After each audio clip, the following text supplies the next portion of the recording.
did you do? It's some kind of dormant virus? Shit. Hang on, I'm getting you out of there.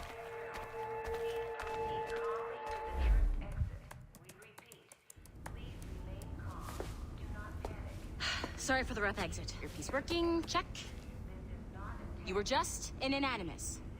Animus, yes?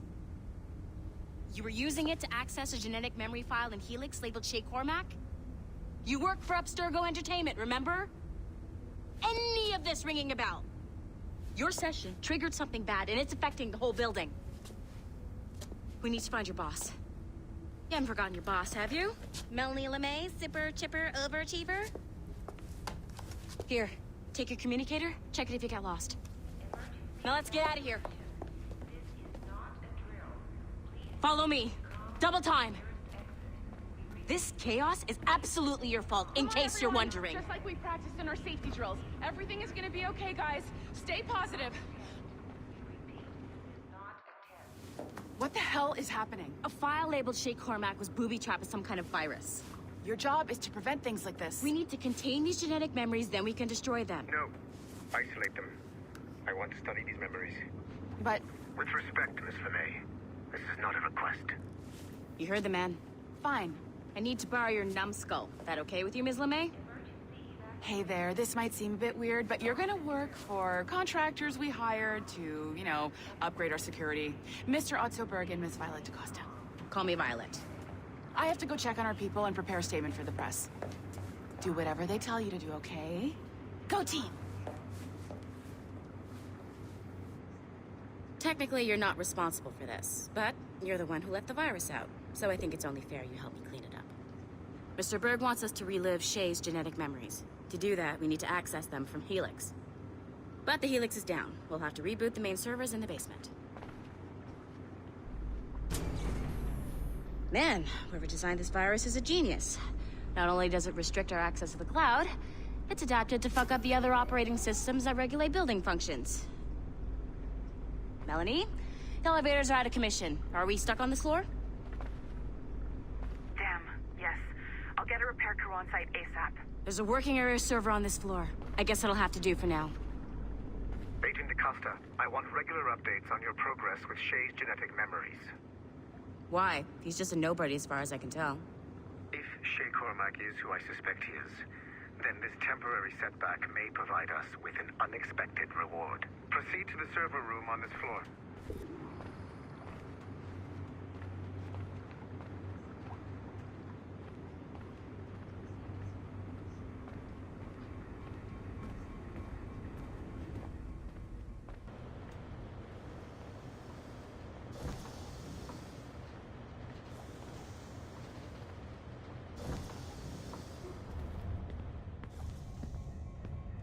Flashing wireless signal? Great. That means you can still access systems. Go ahead and patch me into their feed. Once you restore the server, I'll connect your Animus workstation back to Helix. In theory, if you align the beams to segments of the core, it should solve the problem. But here's where it gets tricky. You have to move the circles in such a way that each segment is powered by a beam. The keyword here is each. One beam and one beam only per core segment, okay? Once everything is lit up properly, the system will reboot. Got it? Give it a shot.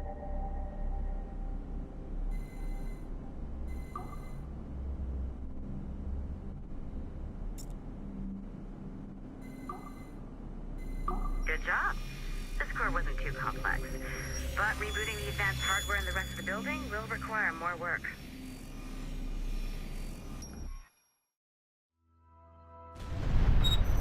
The assassins would have you believe that Al-Mualim was a great mentor who became corrupted with greed, and that he schemed with the Templars to acquire an apple of Eden. I see instead a shrewd and cunning leader, a man who used his best assassin, Altair ibn Lahad, to eliminate his conspirators in order to keep the apple for himself, so that he could use it to enforce world peace. While it must be stated unequivocally that Al-Mualim was not a Templar, it is interesting to me that his vision of peace was more in line with Templar philosophy than assassin. In the past, both sides had the same goal, that of peace. Our only difference was how we chose to achieve it. Had Al-Mualim not been killed by Altair and allowed to carry out his plan, perhaps we would not be fighting now. It was only after Altair reformed the Brotherhood with its new ideals of free will that the conflict truly escalated and spread across the planet. For if the so-called wise man of the mountain can see things from our point of view, surely the same can be said for other assassins.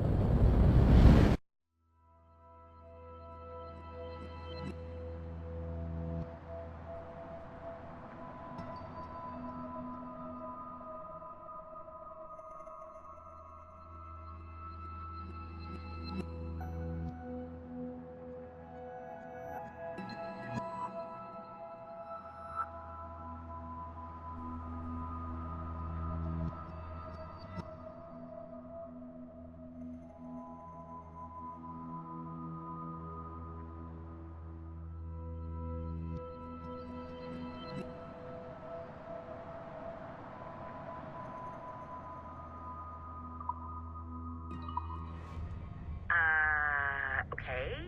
So I'm not sure you're supposed to see that. You should just get back to your Animus. With the servers back online, you could, in theory, restore your co-workers' workstations if you feel like being helpful. And you could, in theory, find some more digital goodies if you feel like being sneaky. Hey, one of your co-workers dropped his communicator by the elevator. If you see any tech lying around like that, grab them. There might be a clue as to who did this. Now that you have unlocked Shay Cormac's memories, we stand on the brink of a grand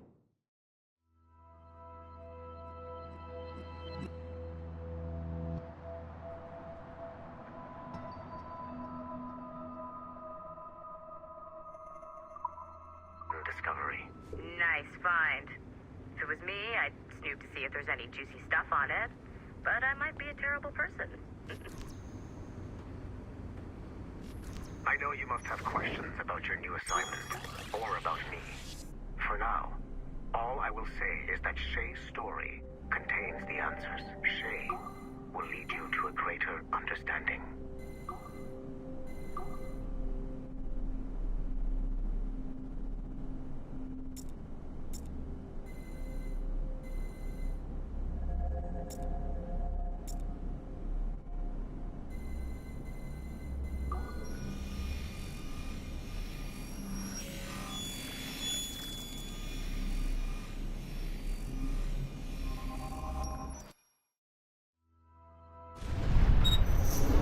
Haytham Kenway remains a controversial figure for me.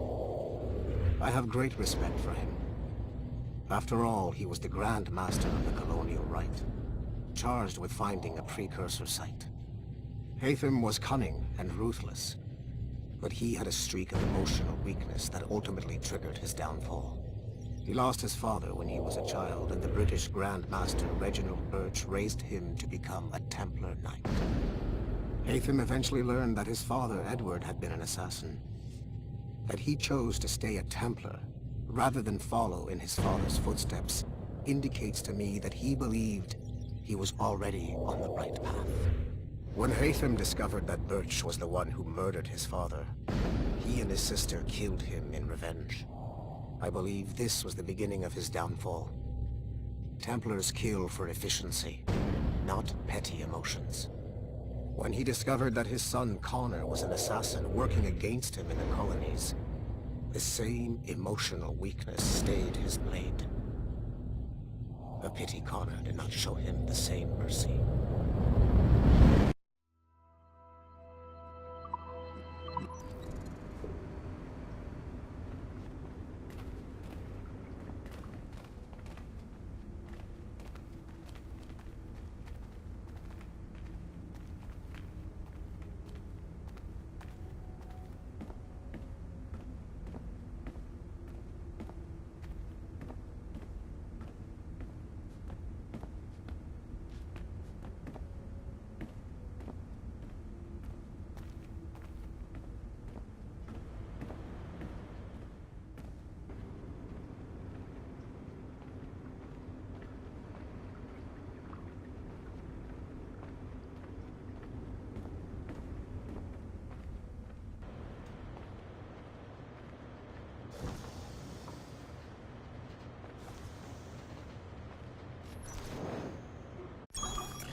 Following the Great Purge of 2000, William Miles became the de facto leader of the Assassins.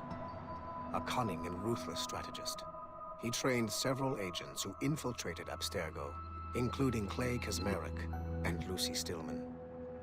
In late 2012, I captured William Miles in Cairo and delivered him to Warren Vidic in Rome.